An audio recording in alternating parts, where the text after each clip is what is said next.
Most mortals would say they prefer light over darkness. It makes sense. We mortals learn early on in our lives that we have many disadvantages in the dark. We cannot see in the darkness, nor can we absorb heat from darkness. Additionally, there are deadly creatures that prowl in the dark. But while we have disadvantages, we also gain blessings from darkness. With darkness comes the night, which woos us to sleep. With darkness comes the shade to protect us from the light. And my most favorite, with darkness comes the quiet to put a halt to the sounds of the day. In Greek mythology, Erebus was the primordial god of darkness.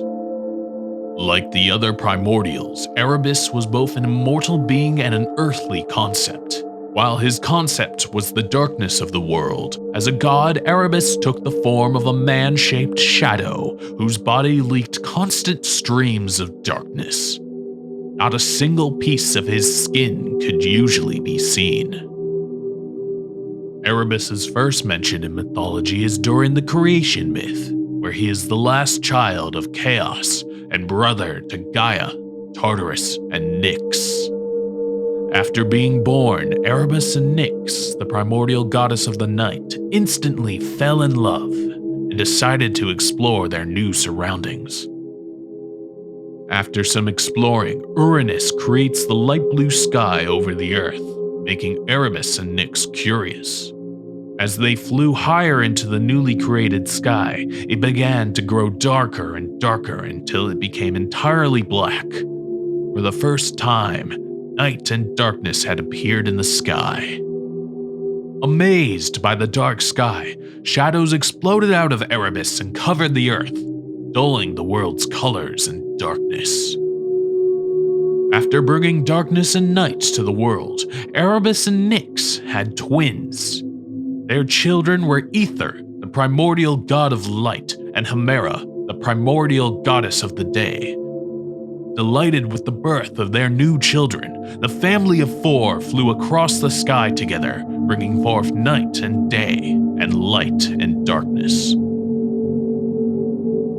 Having their fill of the sky, Erebus and Nyx decided to descend down to Tartarus to make their new home. It was a humongous palace covered in shadows that brought dread to all that looked at it. The perfect home for the god of darkness and the goddess of night. The only thing missing were more deities to inhabit it. Depending on which version of the myth, Nyx, either with Erebus's help or by herself, gave birth to a large batch of tricky and dangerous children, like Thanatos, the god of death, and Eris, the goddess of discord. After the birth of the new immortals, Nyx and her daughter Hemera decided to create a new cycle where they would switch places in the sky, bringing night and day over and over again. Erebus, on the other hand, decided to stay within the Dark Palace. From there, Erebus could cover the Earth's surface in shadows and mist. And while these shadows were weak during the day thanks to Ether's light, Erebus could still view anything his shadows touched. His shadows also filled the caverns of Tartarus, and eventually when the underworld was created, Erebus claimed the entrance by creating a mist barrier that dead souls would have to pass before they could enter. Erebus wanted to be informed of everything happening in the world and underworld, and so his shadows were everywhere with the exception of the upper air, the area that Erebus's son, Ether, claimed with his light.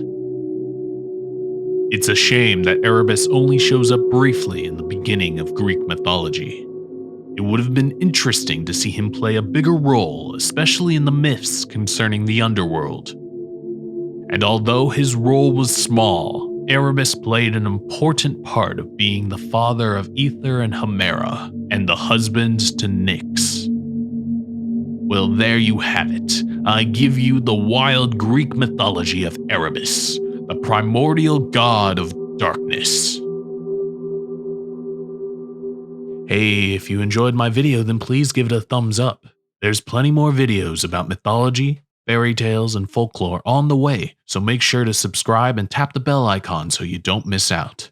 Also, if you would like me to do a video on a subject or character within mythology, please let me know in the comments. Well, that's all for now. Cheers until the next wild mythology.